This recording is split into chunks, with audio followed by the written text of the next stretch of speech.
Alright, gamers. I just ate a big bowl of chili and am most of the way through a beer, so this should be a fun little Prismatic Draft League recap here. At time of recording, the last set finished about an hour ago, so might as well get this done and out of the way early, right? So, alright, fun little evening recap. First, I'm going to do the standings update again. It's exactly the same as it was in my last video on Monday, so the result between the Halifax Masquerade Men and Liberty Garden Garchomps is not recorded yet, but here's a quick refresher on what's going on with the rest of the teams heading into Week 4. I think I probably will just do the standings update in both videos now going forward, because there's a good enough case to put it in each one. Doesn't really hurt to do both. But we have the Foraging Furrets and the Peaceful Porygons still undefeated at the beginning of this week's action. A few other teams still chasing their first wins. And then, of course, the usual glob in the middle with the Varsity Farmboys, Cryptic Cryogonals, Florida Falinks, and those other two teams that I mentioned earlier, all sitting at 2-1. And then a couple teams at 1-2 looking to climb back into the playoff picture. How did that turn out for every team this week? Well, we'll just have to watch the games and find out. And no trades this week. People seem to be generally pretty happy with their rosters so far, so we are just going to jump right in, starting with Peaceful Porygons versus Azure Bay Chatots. The Chatots looking to bounce back after, of course, a loss against our own Masquerade Men last week, while the Porygons are undefeated and looking to stay that way. The Porygons bringing their very dangerous Sun mode with the Jumpluff and the Charizard, as well as the Ursaluna, able to potentially sweep under Tailwind in the right conditions. The Gastrodon is here, probably helping to check the likes of Volcarona. I mean, Corviknight is kind of handled by Charizard already, but the Gastrodon might be strong into the Corviknight in some situations, using moves like Yawn or even... Does it still get Scald? Scald if it still gets that, to deny setup. And of course it can also redirect an Aqua Step from the Quackle Ball, prevent that attack from executing correctly, prevent the speed boost and snowballing with Moxie boosts and so on. Then we have Male Indeedee and Hitmonlee, so possibly some kind of unburdened game plan in play here, but I really don't know what Robbie is cooking with those two Pokemon, and it's possible that we'll find out when we jump into the games. On the Chatots side, so I mentioned earlier that Lilligant gets Worry Seed and is able to turn off Slacking's Truant ability. I have actually seen the Chatots paste already. Pretty much anything that's posted in the Discord I consider fair game, except that I don't watch the replays before I'm making the video. So I know that the Lilligant does not have Worry Seed, but I had forgotten when I was prepping for this team that Meowstic can use Skill Swap to get rid of the Truant on Slacking. They do have that combo. I don't know whether they'll use it. I am, of course, watching for the first time, as always. But there's no Oricorio this week to copy Quiver Dance boosts, but they do have a couple of possible Quiver Dance Pokemon in the Lilligant and the Volcarona. I mean, there's not really anything on this team that wants to take a hit from Charizard, but if Volcarona can get going with Quiver Dance in the right position, maybe it can do that, maybe it can outspeed Ursaluna under Tailwind. There's a lot that Volcarona might conceivably be able to do if it's able to get set up, but Charizard and Gastrodon might make that a fair bit harder for it, even Hitmonlee maybe, depending on its set. Otherwise, we've got well-rounded Fire, Water, Grass, we've got Lilligant, we've got Quaquaval. It's possible that there's a Sun mode with Lilligant, and of course the Corviknight is here to probably wall Ursaluna, and it can certainly set up into the likes of Ursaluna, probably Indeedee, depending on the set.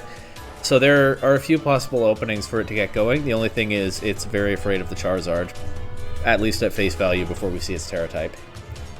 So it's Meowstic and Lilligant leading against Hitmonlee and Indeedee, so right off the bat we'll see that it is a Psychic Seed Hitmonlee, presumably with Unburden. The fact that it's nicknamed Sneasler, I think, is still stronger evidence in favor of it being an unburdened Hitmonlee. So there's no fake out pressure on the board. Hitmonlee is probably not running fake out next to Indeedee, and it wouldn't be able to click it here anyway.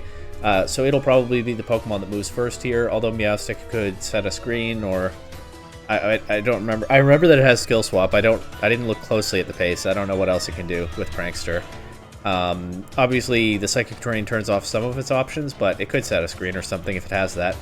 Anyway, Hitmonlee does move first, goes straight for a close combat into Lilligant, knocks it down to 1%, and we don't see a Focus Sash, so I guess that's just how much damage that does, and Lilligant's item is still unknown.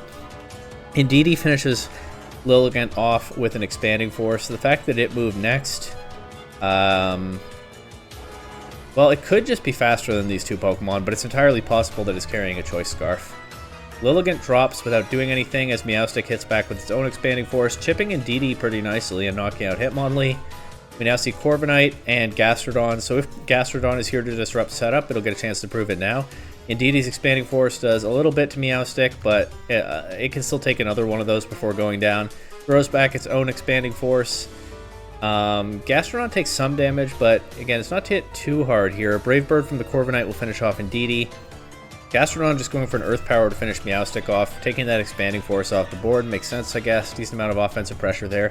We see the Quaquaval come in on the Chatots side and the Ursaluna on the Porygon side. So Quaquaval again, not able to get itself going with Ice Step. I was going to say Icicle Step. I don't know why. Aqua Step, of course, in this position. But it can still throw a close combat at Ursaluna. Although we haven't yet seen the Terra on either side. Something like Terra Ghost Ursaluna next to Gastrodon could make a lot of sense in this position. Instead of Terra Dragon Ursaluna, it still will take that close combat better than it would have otherwise. As we see the Life Orb on Quaquaval, but then a Brave Bird crit from Corviknight knocks the Ursaluna out before it gets a chance to do anything. And so we are, one Pokemon left on each side. We are going down to a Gastrodon Corviknight endgame, and we're definitely going to find out now what, if anything, the Gastrodon has to make the Corviknight's life miserable. I believe Mario Man has not used the Terra yet. That is correct. But Corviknight just going for Brave Bird does a little more than half, so Gastrodon can't just recover it off, and Ancient Power does not very much damage. Robbie may be fishing for a stat boost there, but doesn't get it. And Gastrodon just drops to another Brave Bird, so the Gastrodon only showed two moves that game, Earth Power and Ancient Power, and I might have guessed completely wrong what its role is in this matchup. I mean, I guess Ancient Power is probably to cover for Volcarona, but yeah, we might not be seeing a Yawn or a Recover or any of those standard Gastrodon moves. I'm not sure, but it'll get a chance to better show what it can do as we head into Game 2 now. Meowstic leading with Slacking this time against Hitmonlee and Indeedee, so the Unburden activates again. Slacking immediately under pressure, but Hitmonlee instead goes for Slacking does just sit there, doesn't switch out, Terastallize, or Protect. But Hitmonlee goes for a knockoff. We see that the Meowstic was carrying Safety Goggles to cover, I guess, for Sleep Powder from Jumpluff. And that into an Expanding Force will knock it out. The Expanding Force also does a lot to Slacking. Slacking just throws off a Double Edge. By the way, Meowstic did not click Skill Swap. It would have gone first thanks to Prankster if it had, assuming it is running Prankster, which you'd think it would be. But I don't know what Meowstic was going for there. Doesn't matter, it gets knocked out before it can show anything. And yeah, Slacking takes a ton of damage, although it gets decent recovery from the Figgy Berry. But still almost down to half. Does take out the Indeedee. We see Lilligant come in now, but the Charizard is going to pressure that. Lilligant protects. Is it a double into Slacking? It's not. Hitmonlee goes for knockoff into Lilligant, but Charizard crits Slacking. I don't know whether that mattered. Slacking is knocked out. The Chatots get no damage on the board this turn. Slacking, I guess, would have been stuck in a Truant turn anyway. We see the Corviknight come in. Maybe we'll find out its Terra type now, as it is face-to-face with this Charizard. We see Terra Dragon Corviknight, but we also see Terra fighting Hitmonlee, so this next close combat is going to hit something hard. Goes into Corviknight, does 65%. Corviknight taking that pretty well. Charizard missing both targets with Heat Wave is kind of crazy as Lilligant heals Corviknight back up. We see a Brave Bird into Charizard doing just a little bit more than half. Corviknight looking like it might be in position to win this again, but the Terra fighting close combat doing 62%, 65 the previous time, so the roll is a little bit lower, but the Corviknight is still knocked very low, and if the Charizard can connect with his Heat Wave this time, it might be able to deny that Pollen Puff. It does hit both targets. We'd see that it is Focus Sash Lilligant, but the Corviknight is knocked out by the Heat Wave. And Lilligant drops to a close combat. A little bit dicey for the Porygons there when Charizard missed that first Heat Wave, but the offensive pressure from that and Terra fighting Hitmonlee is just too much for an unboosted Corviknight. Solid effort there for Corviknight to sit on the field and wall things with Lilligant keeping it healthy, but yeah, too much offensive pressure, and the Porygons kind of run away with this game. But and not bothering with Gastrodon this time, so its set is still a bit of a mystery, but we go now to Game 3, and we'll see what kind of adjustment the Chatots make, as it's Meowstic and Volcarona this time against Hitmonlee and Indeedee, same lead from the Porygons all three games. But the Hitmonlee really put in work last game. And the Indeedee kind of did too. Hitmonlee this time going for a Rock Slide, again taking advantage of being the fastest Pokemon on the field with that Unburden boost. Just knocks out Volcarona immediately while also chipping Meowstic. And we're going to see them trade Expanding Forces again? No. Indeedee going for Shadow Ball this time, does a bit more than half to Meowstic, knocking it nice and low. We see the Corviknight come in. Just takes a close combat immediately, but without the Fighting Terra, it does less than half. But Meowstic will drop to another Shadow Ball. Indeedee surviving the Brave Bird. Corviknight knocked fairly low. Is it Lilligant in the back? It is. But the close combat, again without the Fighting Terra, picks Corviknight up after that Brave Bird recoil. Indeedee, which I've been thinking for a while, is Choice Locked, chipping the Lilligant with a Shadow Ball, and the Hitmonlee finishes it off. And the Hitmonlee put in so much work in this set. What happened in Game 1? I think it went down early, right, when they were trading Expanding Forces. But Robbie adjusting in the other two games, focusing on removing the Meowstic. That was true in Game 2, right? The knockoff into Meowstic kind of took priority, but then in this game with the Volcarona lead, Hitmonlee showing the Rock Slide, knocking out Volcarona right away, and then Indeedee, which had been clicking Expanding Force up to this point, still doing big damage into the Meowstic with a Shadow Ball, so it's a little bit more efficient even, but it works out to the same thing. Prioritizing, getting the Meowstic off the board, and then the Hitmonlee is able to go kind of crazy with nothing else standing up to it very well once it has that Unburden boost. And last game we saw the Charizard backing it up and the two of them doing a ton of damage together. This game, not even any need for that. Hitmonlee does enough damage by itself. So, excellent showing for a really cool Pokemon that doesn't see a ton of play there. And a very good start to this recap. As I'm looking at the chat right now, and Robbie is saying basically the same thing, that he figured out after Game 1 that he had to get rid of the Meowstic, and once he prioritized that, his offense was able to get going like it hadn't before, and the Peaceful Porygons were able to take down this set.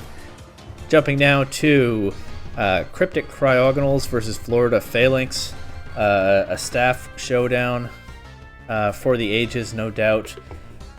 You can, of course, as always, see the Cryptic Cryogonals perspective on the YouTube channel Reckless Trico, the channel that to some extent inspired me to start making these videos. So please do go check that out, but we'll also see what kinds of takes I come up with here. On the Cryogonals side, we see the Klefki potentially able to set screens for its teammates, which makes sense into the kind of... These are both kind of balanced offensive teams. There's not really any one Pokemon that it seems especially likely to run away with the game, but there are a lot of different ways that they can attack and try to poke holes in each other. So I could definitely see screens making the difference here, and the Klefki might prove to be kind of a key to the matchup in that way. We see the Sceptile on the Cryogonals side. I wouldn't be shocked if we see something like Misty Terrain Klefki activating a Misty Seed, but that's absolutely not necessary here, I think. Sceptile is fast and an offensive threat into Aqua Breed Tauros and Mudsdale, and that alone seems like good reason to bring it in this matchup, especially when we've seen the Mudsdale run some tanky sets that put in a lot of work in past weeks. Speaking of putting in a lot of work, we then have the Crocodile that has been doing a lot for the Cryogonals so far, able to throw off those strong Earthquakes and boost up with Moxie. We see two possible Flying-type partners to sit next to it in Kilowattrel and Gyarados. Gyarados, another solid offensive check to the Mudsdale and the Tauros. And it and Crocodile can probably help to keep the Dragapult in check to an extent. And then we see the Hisui and Arcanine rounding out the Fire, Water, Grass core. There are a few different Intimidate users, as there always are with this team, but Arcanine might be one of the most likely ones this week. I could definitely see Gyarados running Intimidate too. I'm just checking whether Paldean Tauros gets Defiant. I don't know why that came into my head, but it doesn't. And, of course, possible Tailwind from the Kilowattrel. On the Falinks side, so Ambipom could go kind of crazy here with very strong Fake-Out pressure. It really feels like the support Pokemon might make the difference in this matchup. Fake Out on the one side and possible screens on the other. Then we have the usual sort of solid complementary pieces, Dragapult and Metagross, two very strong Pokemon with high stats that complement each other pretty nicely. Aqua Breed Tauros might be helpful to keeping the Crocodile in check and the Arcanine, but it does have to watch out for the likes of Sceptile, Gyarados, and Kilowattrel. Mudsdale we've seen put in a lot of work in the past, and it could be very strong here for sure with redirection support from the Electabuzz, but I don't know. This is a lot of words to basically say that these are two well-balanced teams that will have a hard time trying to break each other down, and the only way to find out who will come out ahead is to watch, so let's do that. We see Klefki leading with Sceptile against Mudsdale and Ambipom, so pretty dynamic position right off the bat, right? Sceptile, an obvious offensive threat to Mudsdale, depending on its Terra type, but you probably don't want to Terrasilize this early. But then the Ambipom threatening a Fake Out into both of these Pokemon, but there could be a Covert Cloak somewhere. Already a lot of different ways this could play out. But we do see the Mudsdale go straight for the Steel Terra. Sceptile protects on a Fake Out, so good protect there. And we do see the Misty Terrain Klefki with the Misty Seed Sceptile. I just kind of threw that out there when I saw those Pokemon next to each other at preview, because of course Sceptile does get Unburden, so it was possible, but I didn't actually think it was especially likely. I don't even feel like I can take credit for calling it. I just called it as a possibility, but we do see it here. As Heavy Slam goes into the Protect. Now Gyarados comes in, tries to intimidate the Mudsdale, but we do see that it has the Clear Amulet. It does at least intimidate Ambipom. And Sceptile chips Ambipom with an Energy Ball. Doesn't do a ton though. Ambipom showing the beat up into the Steel-type Mudsdale, boosting its defense stat. So Mudsdale just leading hard into setup here in this game, with the Clear Amulet covering for Intimidate into the possible Intimidate spam team. Makes a lot of sense. I'm honestly not... I don't think I knew that Ambipom gets beat up. It definitely wasn't on my radar, but that's very cool tech to see here as a Body Press just deletes the Sceptile from existence. Now we see Crocodile come in. It is running Intimidate, not Moxie, so at least 2 Intimidate users here, but with the Clear Amulet, Mudsdale doesn't care. We see Terra Water Crocodile, just throws off an Earthquake, does not do very much to +4 defense Mudsdale, now sending it to +5. Gyarados throwing off a Temper Flare, cool tech, a move I'd kind of forgotten about until I found it in Salamence's move list last week, but that also really doesn't do much into this boosted Mudsdale, which now is at +6 thanks to the Temper Flare. And Body Press is going to KO Crocodile no problem despite the Water Terra. Aqua Breed Tauros comes in now, the Klefki is back, Gyarados is intimidated, and Tauros pivots right back out after landing the Intimidate into Metagross. Waterfall is literally 5% of this Mudsdale. Dazzling Gleam not doing much more, thanks to the Steel typing, as Body Press now wipes out the Klefki. Temper Flare even not doing that much to Metagross. Gyarados just, well, at least especially after the Intimidate, lacking the power to really threaten these strong, bulky Pokemon here.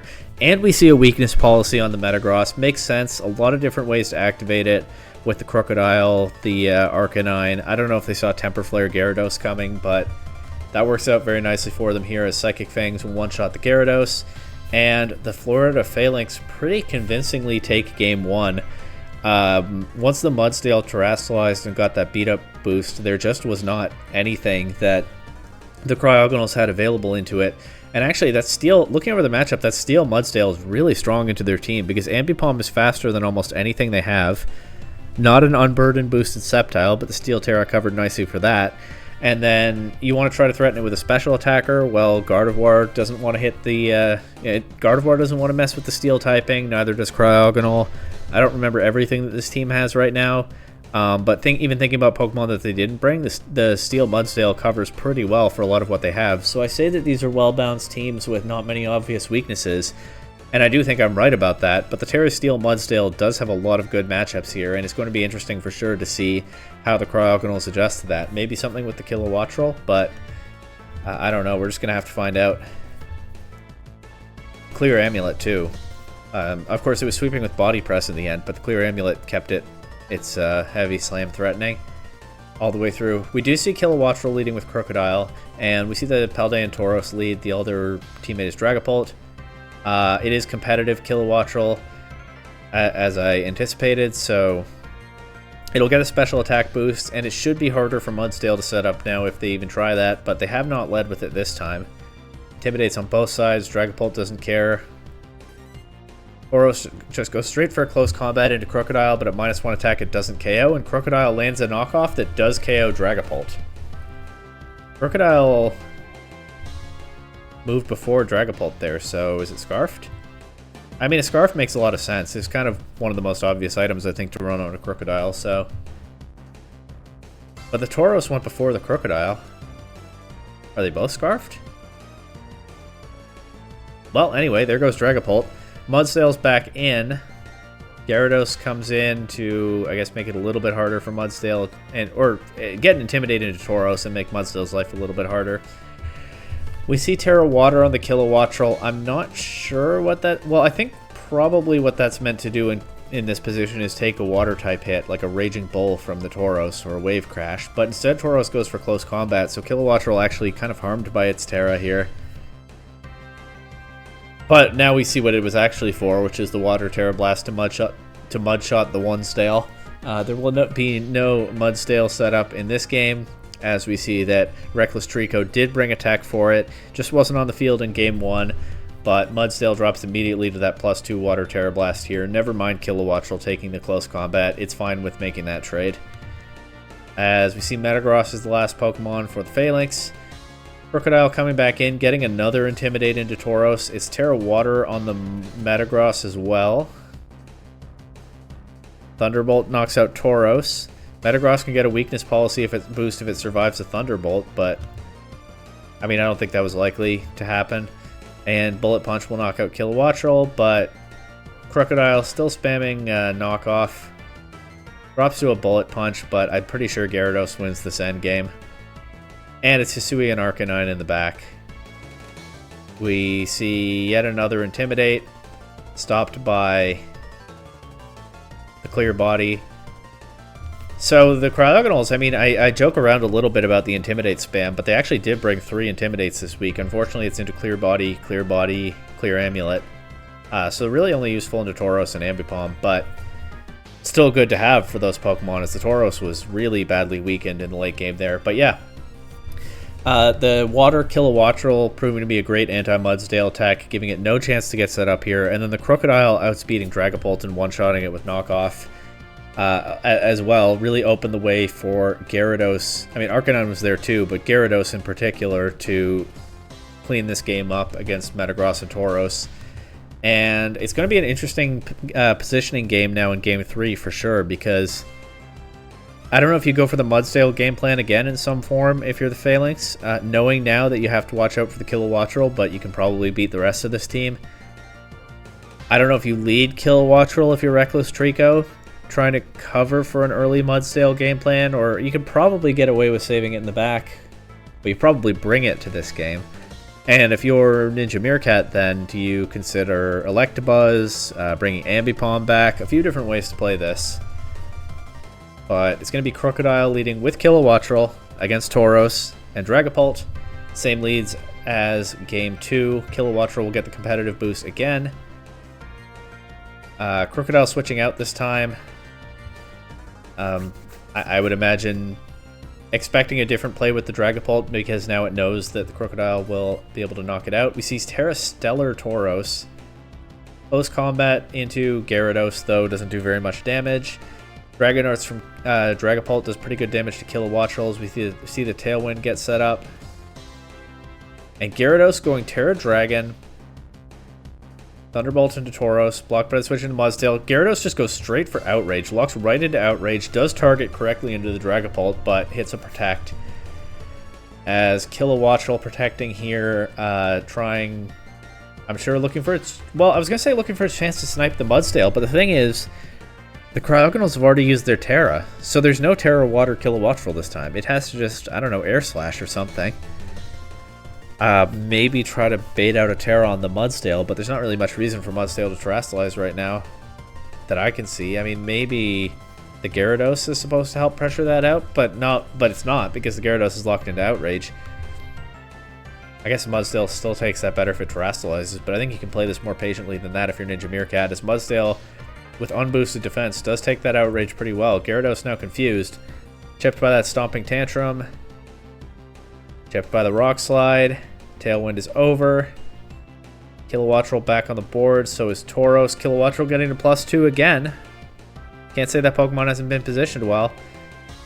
Crocodile's Earthquake doesn't do a whole lot. Gives another stamina boost to Mudsdale, but Mudsdale is losing some HP now. It'll one-shot Crocodile with the Body Press. And Arcanine will get an Intimidate into Tauros, and an Extreme Speed, and another one might KO.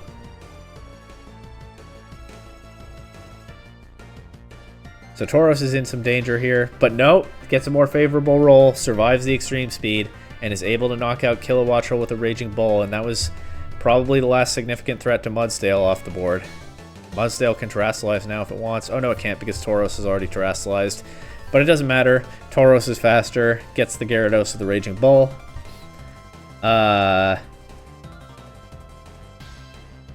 Judging by the chat here, I'm thinking maybe the Kilowattrel didn't have Air Slash. Actually, how many of its moves did we see? Tailwind, Thunderbolt, Protect, and Terra Blast, so we know that it didn't have Air Slash. So yeah, because the Gyarados Terrasilized, and I'm honestly not sure why it did. Gyarados Terrasilized in front of Tauros and Dragapult.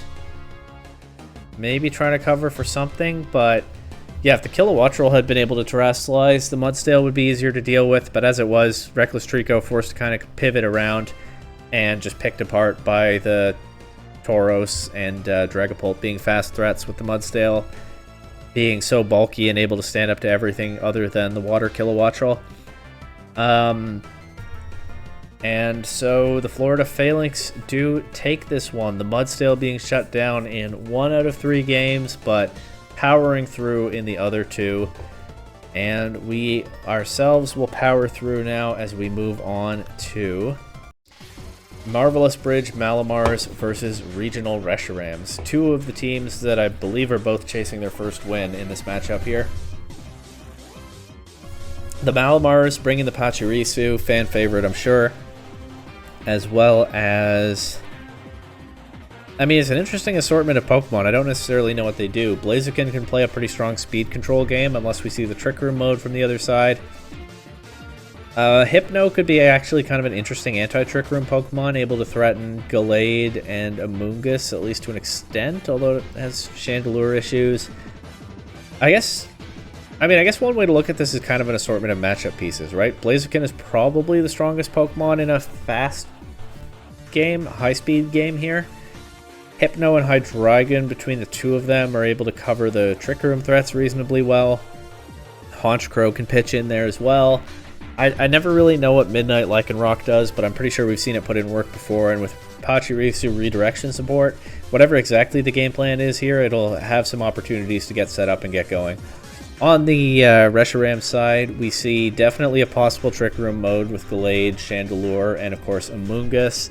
Primarina is probably going to hit very hard into a lot of the Reshiram's team. They have a lot of dark and fighting types, and Primarina covers those pretty nicely, plus it's a strong offensive threat into Blaziken specifically, and Hydreigon, and Honchkrow. They can set Tailwind with Braviary, so possibly a Tail Room team here, or maybe Braviary does something else. And then Jolteon, of course, able to play something of a 1-mon speed control game just by being one of the fastest Pokemon in the format, although Pachirisu might kind of shut it down.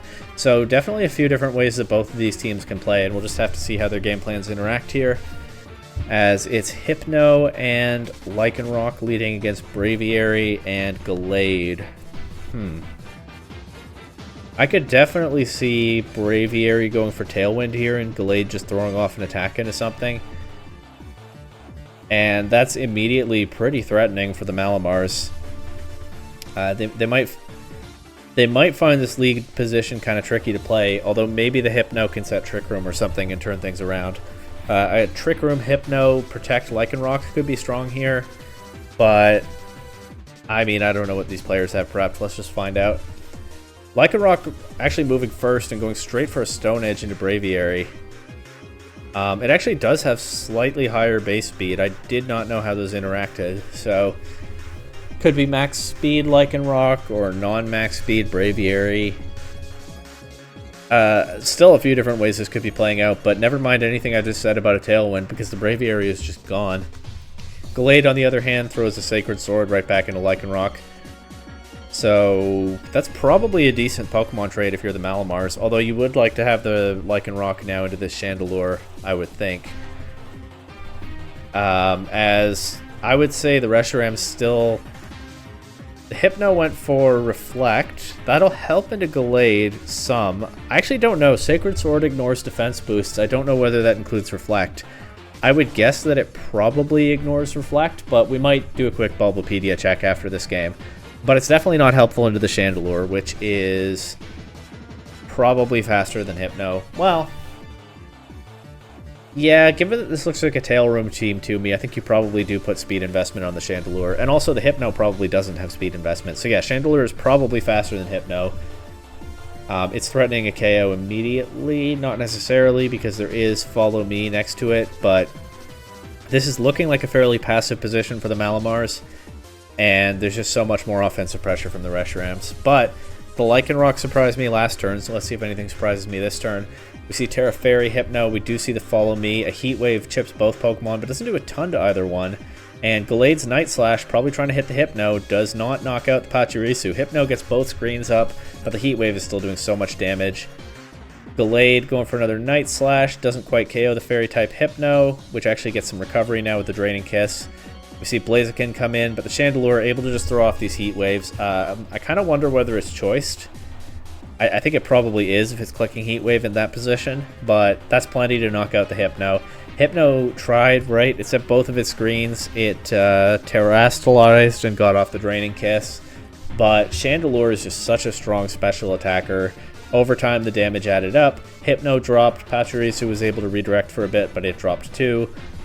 And I said that the Lycanroc for Braviary trade looked pretty good, but yeah, there just wasn't enough firepower in the next few turns after that to avoid this end game where it's Blaziken against 3 opponents, one of which is unknown. Sacred Sword doing a lot, but activating a Lychee Berry.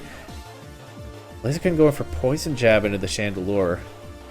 That might just be the best coverage that it has, right? Chandelure could be running Flash Fire, and it's immune to fighting, so Poison Jab might just be Blaziken's only option here. So in that case, they really needed the Lycanroc to cover the Chandelure, because it doesn't look like anything else. They didn't bring either of the 2 dark types. It doesn't look like anything else they brought really is helpful into that Pokemon. Blaziken might get a speed boost here, but if Poison Jab is its only coverage for Chandelure, it's not going to matter. And actually, it looks like it's running Blaze anyway, unintentionally. But yeah, I don't think it matters to this end game because it doesn't look like it's ever beating Chandelure. And yeah, I liked the aggressive play with the Lycanroc on turn 1. The problem is, again, once the Lycanroc went down, Chandelure just ran through the rest of this team, and there was no apparent threat to it. So I think if you're the Malamars, you have to adjust by bringing at least one of your dark types to game 2, and then you probably have to try to prioritize getting rid of the Gallade. Maybe play the Hypno more aggressively into it instead of focusing on the screens. I am going to quickly Bulbapedia Sacred Sword and see whether it ignores Reflect.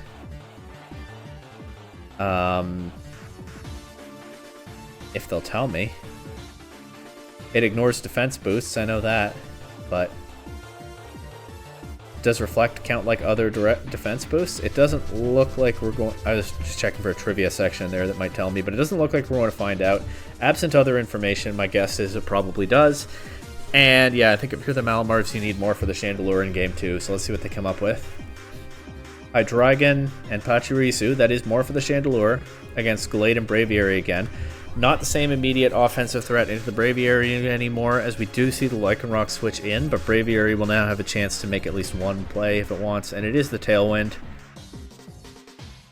And Pachirisu didn't click Follow Me? What did Pachirisu do? Alluring Voice. It chips Gallade a little bit, but I mean, what is the base power on Alluring Voice? I think it's okay. But it's non-stab, and it's a Pachirisu. It's a Pokemon that doesn't have a lot of stats. It kind of really sees play because of... Well, I mean, it won Worlds because of its specific niche of having Follow Me and Volt Absorb. That's the kind of Pokemon that Pachirisu is. So I definitely think a Follow Me there would have been more useful, as they switched out a fighting weakness into another fighting weakness and lost the Lycanroc for not much. We see the Honchkrow come in now. Honchkrow certainly able to be an offensive threat into Gallade, so... And actually, Honchkrow can check Gallade and Chandelure, so I think that is a good adjustment to bring that Pokemon. But we now know that there's no Blaziken and no Hypno in this game, so... Yeah, getting rid of the Gallade is important for sure. And Well, I mean, there are a few things that can happen if Primarina is in the back, right? Pachirisu might be able to threaten it, or there could be an interesting Terra type on the Hydreigon or something. But yeah, getting rid of this Gallade is definitely priority 1 here. We see the Braviary going for a Power Herb boosted Sky Attack, one-shotting the Honchkrow. Not gonna lie, I didn't see that one coming. I kept focusing on the Braviary setting Tailwind. I might have underestimated it as an offensive threat, but I really thought Honchkrow was positioned to make some noise here. I didn't know Braviary was just going to knock it out like that. Once again, we don't see a Follow Me from the Pachirisu, so let's see what it does do. As it survives the Sacred Sword and chips the Braviary with Super Fang. Pachirisu going down now to an Acrobatics, Power Herb, Sky Attack, Acrobatics, Classic. Getting that boost once the Power Herb is consumed. Gallade just knocks Hydreigon out with the Sacred Sword. I don't believe we saw a Terra in this game. Did we see a Terra in this set? Yes, Hypno was Terra Fairy in game 1. But, I mean, into the Gallade player who has Gallade and loves it and always brings it, plus the Primarina, like, I'd kind of hope that Hydreigon and Honchkrow have some Terra types to cover those matchups. Maybe it's like Terra Psychic Hydreigon, and so you're worried then about a Psycho Cut? I don't know. I'm not going to worry too much about it. Obviously, these players know their teams a lot better than I do. But yeah, the offense from the regional Reshirams, from the Chandelure especially in game 1, but the Gallade supporting it with that fighting type synergy covering for its weaknesses, and then the Gallade and Braviary together in game 2, as Braviary was not knocked out turn 1 this time. Just overwhelming what looked like a more passive game plan from the Malamars, although in the end it never really got a chance to get going.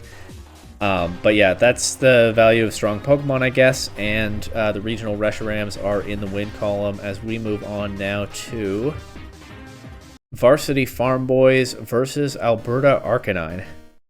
The Farmboys bringing, I mean, you're familiar with this team by now, right? They have the Greninja and Venusaur able to set the possible Swamp combo, the Greninja able to boost the Archaludon with Water Shuriken into Stamina.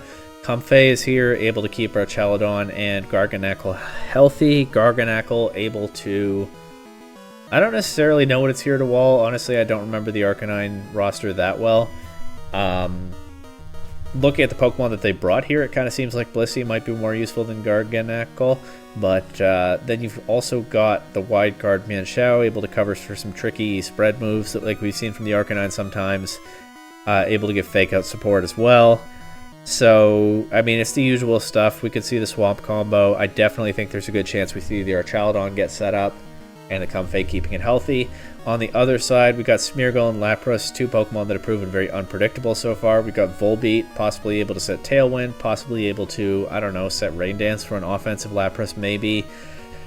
We do have a lot of special offense on the board here with the Porygon set and the Hatterene. They could play a Trick Room game plan and maybe even benefit from the Swamp if it gets set up.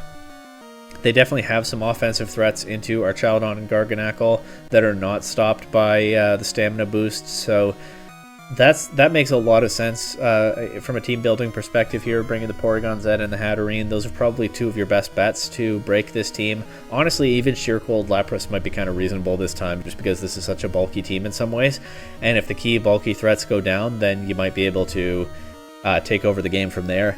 And then the Primeape, I don't necessarily know what it's here for, but there are a decent number of fighting weaknesses on the Farmboys roster. The Primeape, you know, if they brought the Blissey, the Primeape could be very helpful to breaking that for Porygon Z and Hatterene, but it also could be strong into Archaludon and Garganacl, and even Greninja, depending on how the game plays out. So I definitely think I see parts of the vision with the Arcanine, but we'll see if they're able to break this nightmare of a lineup here. As it's Mienshao leading with Archaludon against Hatterene and Lapras. Fake out into Hatterene. Body press straight into Lapras does decent damage, and Lapras does just go for a Sheer Cold, but it misses.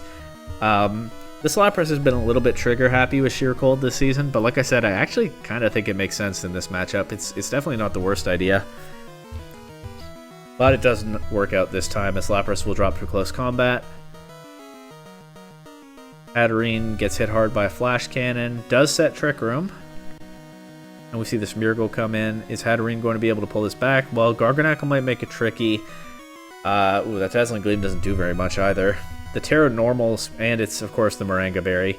Hatterene drops. The Terra Normal Smeargle just goes for Population Bomb into what was the Mienshao slot, but now it's Garganacl, so that gets 7, 8, 9. All 10 hits, but doesn't do a ton of damage for having done that. Garganacl lands Assault Cure into the Volbeat, and Body Press takes out the Smeargle, and it's just a matter of wearing this Volbeat down now.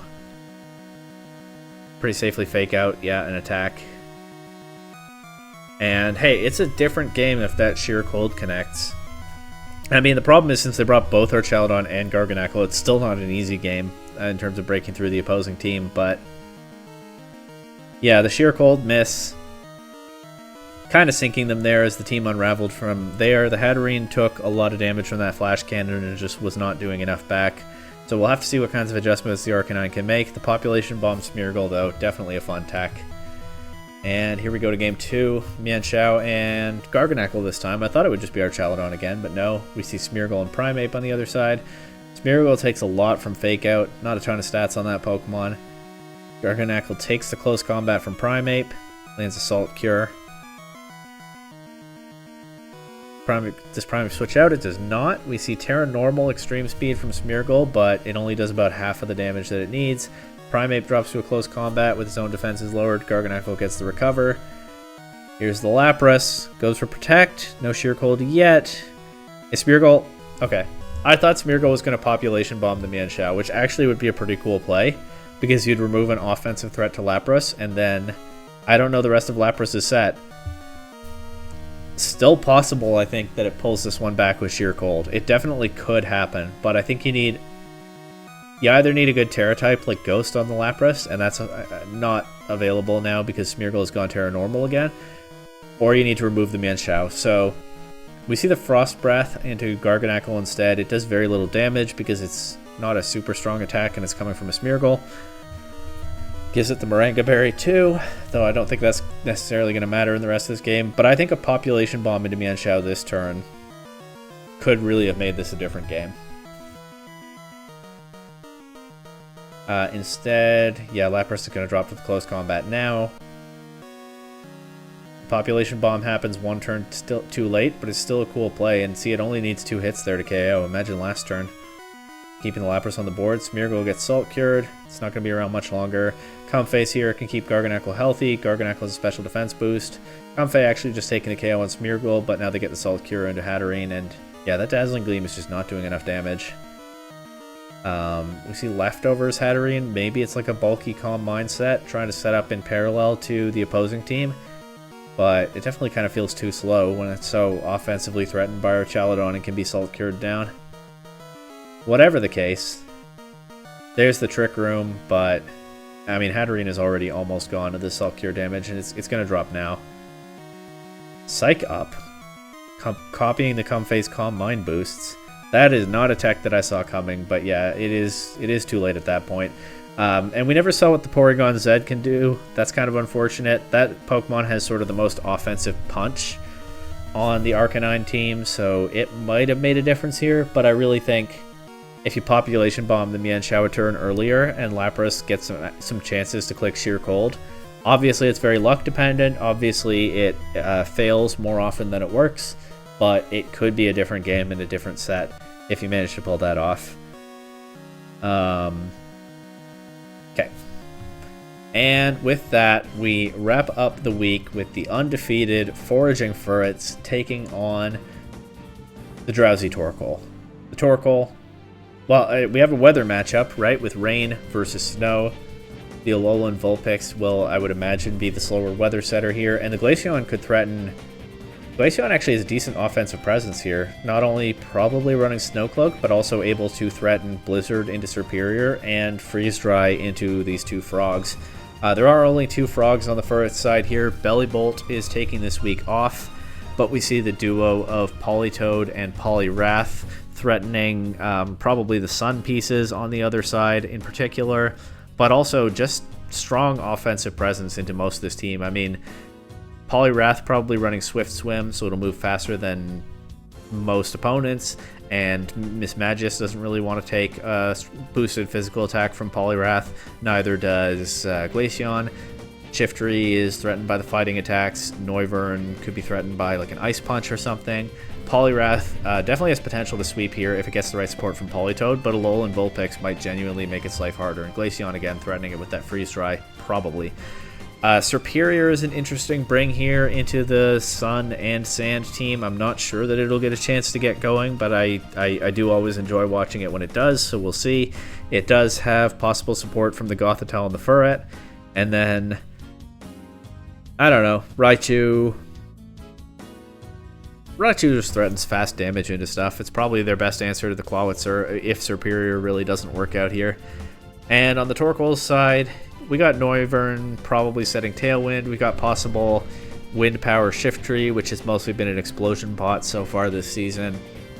We have Mismagius able to switch out against Gothitelle or threaten it with a Shadow Ball. Able to threaten most of this team offensively, actually. And then, yeah, Glaceon definitely looks like a threat this set, this week.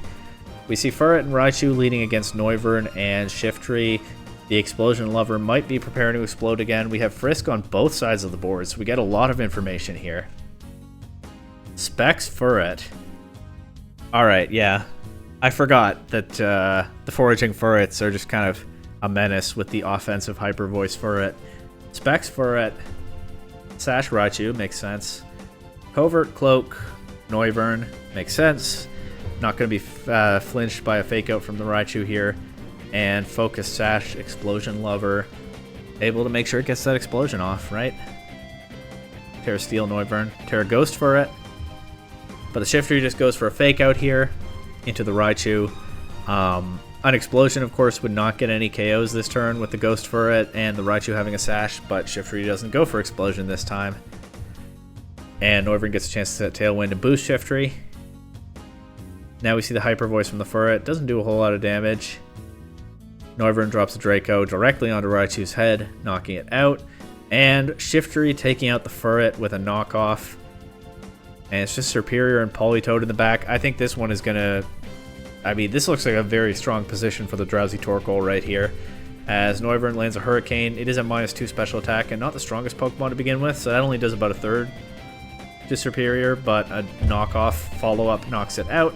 We see that it's Assault Vest Serperior once again. And, I mean, it's Politoed against the World now, but I'm pretty sure the World's going to win as Politoed gets confused, but it doesn't matter with Shiftry finishing it off with a Leaf Blade. Shiftry. Okay. I read the MASH discussion in Discord. I had spoilers. I knew that Shiftry was not just an Explosion bot this week, but sure enough, it clicks some other buttons and it puts in a ton of work just running through this Rain team. And we'll just have to see what kinds of adjustments the Foraging Furrets have for that in Game 2. I really talked up the Poliwrath as a threat at preview, and we didn't see it in Game 1, so I definitely think Poliwrath could make a lot of sense to bring in Game 2. They don't really... I don't think they have a way to deny Tailwind from the Noivern. I mean, Raichu Fake Out or Gothitelle Fake Out won't work because of the Covert Cloak, and I don't know that they have an immediate offensive threat into it like that otherwise.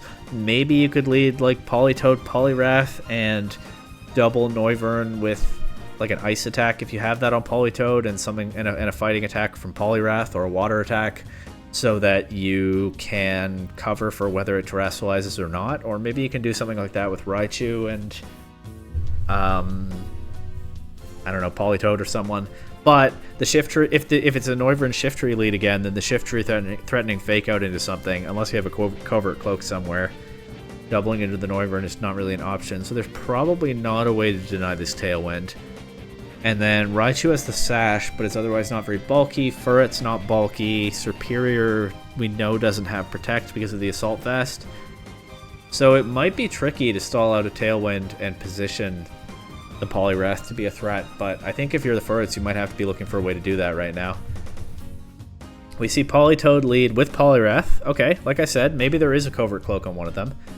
Well, we're about to find out because of the Frisk is, nope, Scarf Politoed and Citrus Berry Poliwrath. So I guess you just have to call this correctly if you're the Furrets, right? I mean, well, I don't know. I don't know if there's anything that KOs Noivern if it terrestrializes. I think Shiftry probably fakes out Poliwrath. So if Noivern terastallizes, then it's just a question of whether Politoed Water Attack knocks it out. Well, we might be about to find out. No, the Fake Out goes into Politoed, but Poliwrath goes for Rock Slide. No Terra from the Noivern, but it takes the Rock Slide just fine. We know that it can't be flinched by the Rock Slide because of the Covert Cloak. Sets Tailwind. Shiftry gets this boost again. And Shiftry... Okay, Poliwrath protects on a Hurricane. But Shiftry now outspeeding that Scarf Politoed. Knocks it out in one shot with the Leaf Blade. We see the Furret come in. And we see the Alolan Vulpix. Okay. That's why they prioritized knocking out the Politoed, because they had Vulpix in the back, and now they have weather control for the rest of the game. And everything that I said about Poliwrath being a threat in rain is moot now, because Poliwrath will not get to operate in rain.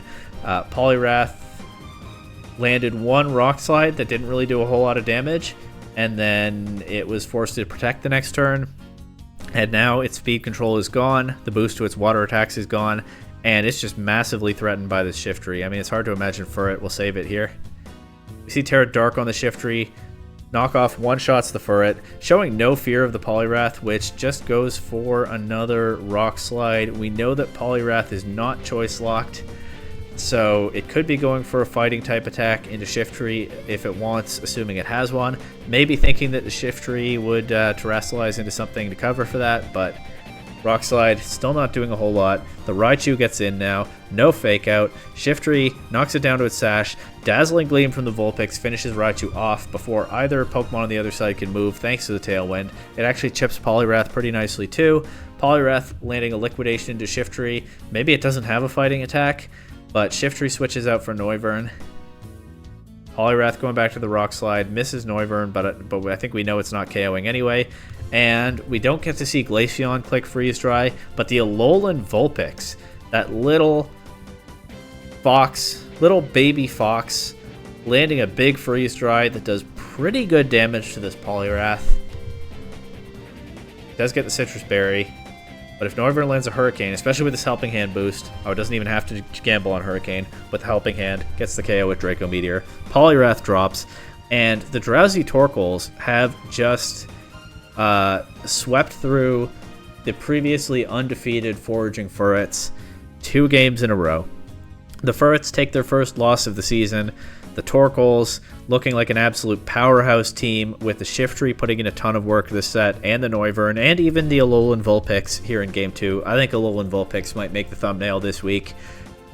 And yeah, definitely a bit of a shakeup there to the PDL standings as we head into the halfway point of the season. Solid reminder with a couple of teams getting their first win or their first loss this week that it is still very much anyone's season for the taking.